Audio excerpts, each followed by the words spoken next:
providing the content, do you think it's their responsibility to be mindful that, hey, there may be some young knucklehead looking up to you, as a role model? I mean, to me,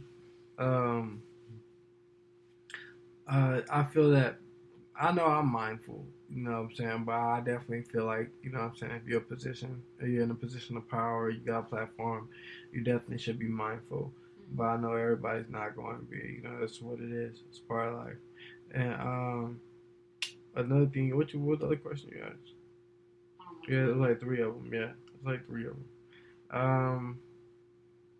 Well, maybe he'll come back to you. I think that if, like you said, if you have a platform, like, you should be mindful. Yeah, so definitely. But I think that's a lot of pressure because we're all going through our own shit. Right. So I think it's a lot of pressure to feel like I can't even go through my own shit because I have kids watching me and looking up to me, because it's not just your responsibility at the end of the day. And, but it is your responsibility. Yeah. So, I mean, like, it's tough. It's hard. It's tough. But, that's the job. Like, and some people do it responsibly. Some people don't. You know what I'm saying? Some people don't give a damn. I think you have to provide a balance. So, I think that, of course, there's a lot of naked shit going on Instagram and TikTok, and a lot of bitches shaking ass, and, a lot of, like, in music, promiscuity is being promoted, eating box and sucking dick, like, all of that shit, doing drugs. Like, I think that, it's all of that. But I think if you have, say, for instance, you're an artist, and you have a kid, some kids listen to your music, of course, and they have social media, and you're on social media, I think that it's important for you to show, as an artist, like, this is music. Right. Do not emulate what I'm rapping or singing about, talking about, because this is not real life. That takes the power out. That takes the fun out. Or I don't know, or maybe, like, I just had enough. I listened to Lil' Kim and Foxy Brown growing up, but I also listened to Queen Latifah. So, and I listened to Snoop Dogg, like, I listened to the Chronic album, like, so, I don't know, but I just had enough sense to know, like, oh, this is music. So I'm not gonna go out here and, go suck some dick and swallow, you know what I'm saying, like what Lil' Kim is talking about, because I know that this is music. Right. But maybe I had an insight because I grew up around music. Right. Like, my parents didn't, like, sugarcoat shit for me. And maybe it was different, so it didn't touch you like that. But maybe it was somebody who was influential, who, you know what I'm saying, she was like, shit, I gotta go suck that, like Lil' Kim.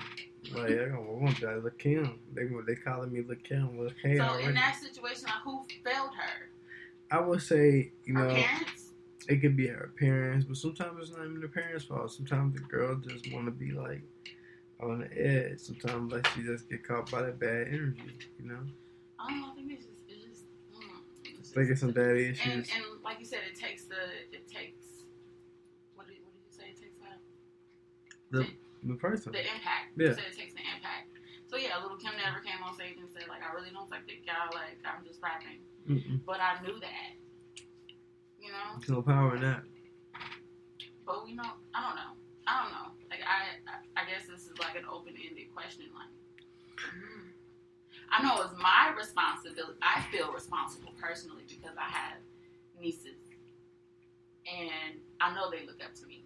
Right. So I think that it's important to show that you can be smart, you can be a business owner, and you can be fly as fuck, and you could be a good wife, and you could cuss like a fucking sailor, and you can say how you mean it, and you can still be a decent person.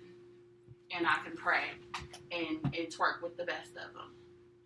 It's about providing the balance, not just showing them the twerk, but showing them I get money too.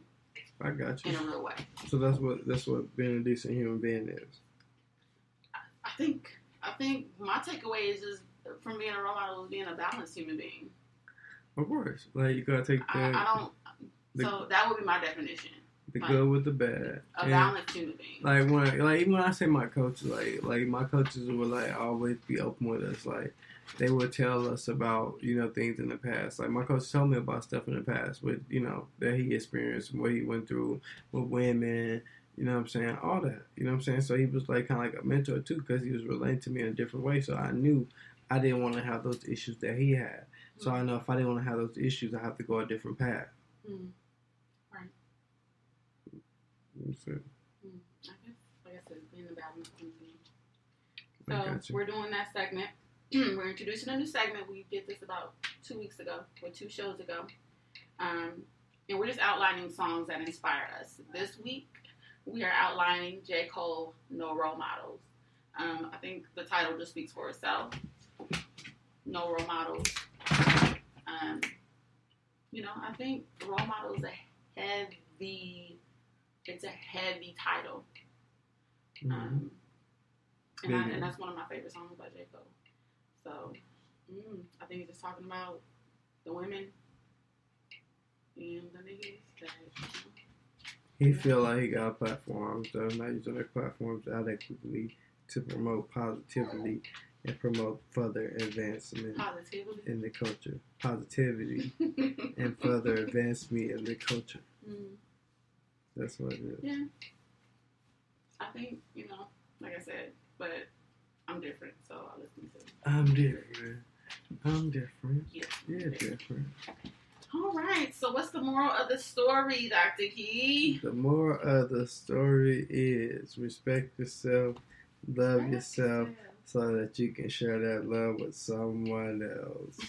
That's the moral of the story. Yeah. You know me, I keep it smooth like a tropical smoothie going down your throat.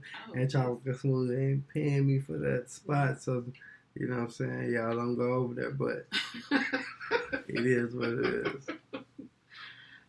I think my moral of the story, congregation, is that, just let's take out the role model topic.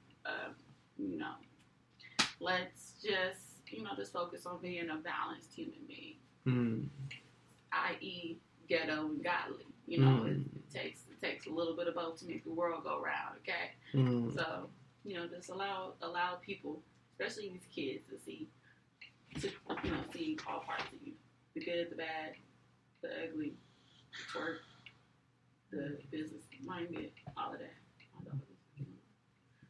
Okay. All right, congregation. Thank you for tuning in to this week's episode of Ghetto and Godly. Let's keep the conversation going with your favorite co-hosts, Auntie Mimi and Dr. Key. Remember to always be good to yourself and be good to me and one another. Until next time, congregation. Bye-bye. Y'all.